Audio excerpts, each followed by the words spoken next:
Құрметті тыңдармандар, Фараби мен Абайдың мерейтойына арнау атты концертіне қош келдіңіздер. Өздеріңіз білетіндей, қазіргі жағдайды ескере отырып, біз уақытша онлайн аудиогид форматына ауысамыз. Жаһандандыру біздің жерімізді үлкен ортақ үйіміз қылды.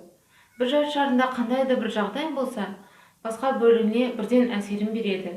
Өкінішке орай, қазіргі пандемия осыған аса көзге түсерлік мысал. Бірақ бүгінгі концерттің тақырыбы бұл 3D кеңістіктің интеграция процесін қосымша уақыттық кеңістікке аударады. Әл-Фараби мен Абайдың мерейтойларын мемлекеттің тойлау қарсаңында қос жұлдыздың рухани диалогына куә болған кезде біз шынымен уақыт жаңғырығын ести алатын боламыз. Осылайша, өзіміз осы тарихи байланысқа түсіп, олардың мұрасына қол тигізе отыра, мирасын қабылдап алуымызға біздің таңғажайып мүмкіндігіміз бар. Әр кезеңнің ғасырға бергісіз бір туар адамдары болады.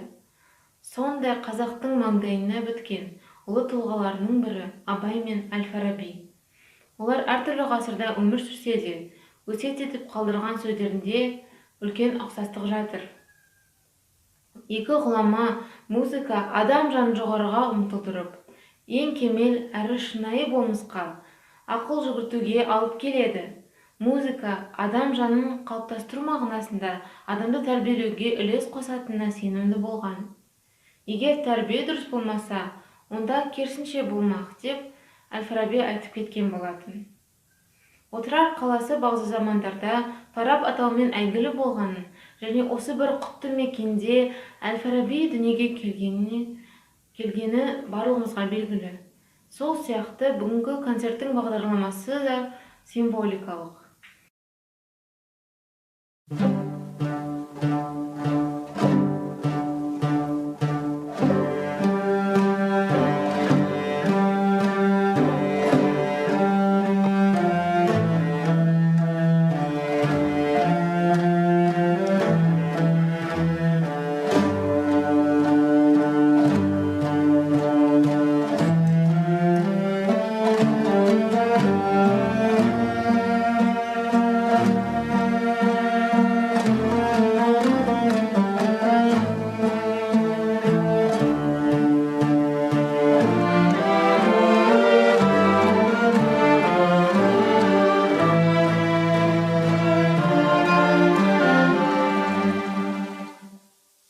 Музыка туа біткен дарындылық пен инстинкт түйістердің нәтижесінде дами келе, Әл-Фараби пікірінше ғылым дәрежесіне жетті.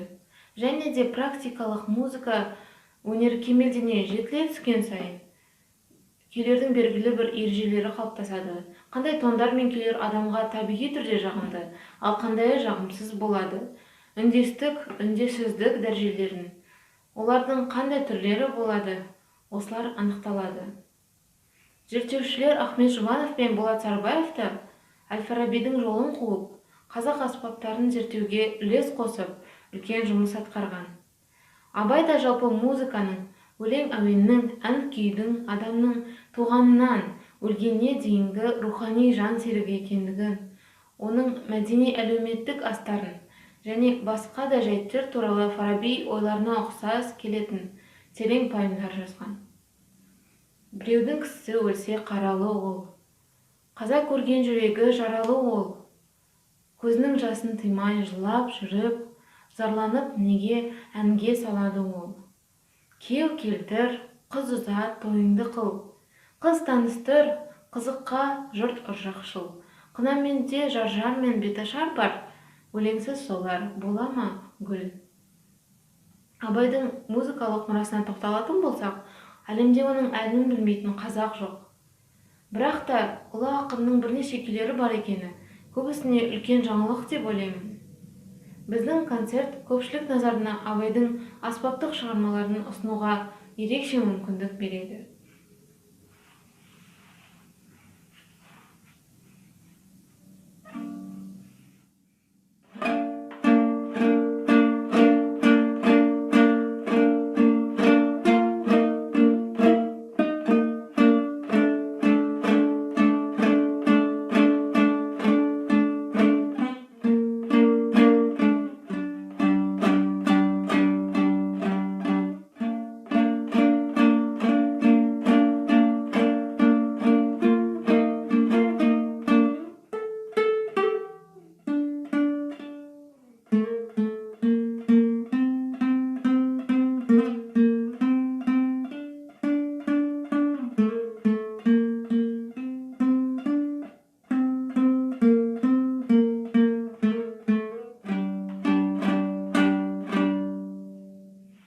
1984 жылы маусымда теледидарда домбырашы әрі музыкатанушы Вали Бекеновпен бірге Абайдың осы екі күйін көпшілікке таныстырған журналист Гайза Сармурзин зор алғысқа ие. Алайда Абайдың күйлері әлі күнге дейін оның мұрасындағы толық зерттелмеген парақтары болып қалып жатыр. Осылайша қазақстандық музыкатанушылардың алдында ақынның шығармашылығын, музыкалық мұрасын зерттеу мақсатында үлкен міндет тұр. Қазақстан тарихындағы алғашқы әдеби мұражай 1940 жылы 16 қазанда Абайдың 95 жылдық мерейтойына орай Семей қаласында ашылғаны таң қаларлық. Экспонаттардың ішінде сіздер Абайдың алғашқы шығармаларын, оның дүниежүзі халықтарының тілдеріне аударылған өлеңдерін, ақынның әдеби мұрасын көре аласыздар. Соңғы айта кетерім, біз бір нәрсеге аса мән беруіміз керек. Өркениеттің ұлы ғалымы Әл-Фараби және ұлы ақын Абай бір ғана ру, бір ғана өңір, елдің адам емес. Олар адамзаттың рухани игілігі. Баршаны бауырым деп сүйген ұлы тұлғаның шығармашылығы арқылы біз ұлтты үйістіріп, берекесі мен достығы жарасқан біртұтас қазақ елінің ынтымағы мен бірлігін арттыра түсуге атсалысқанымыз абзал. Өткенді білмей, болашақты болжау мүмкін емес. Менімен болғандарыңызға үлкен рахмет. Концертті жүргізген Қазақ ұлттық өнер университеті колледжінің 3-ші курс студенті Қадыр Тәмирис.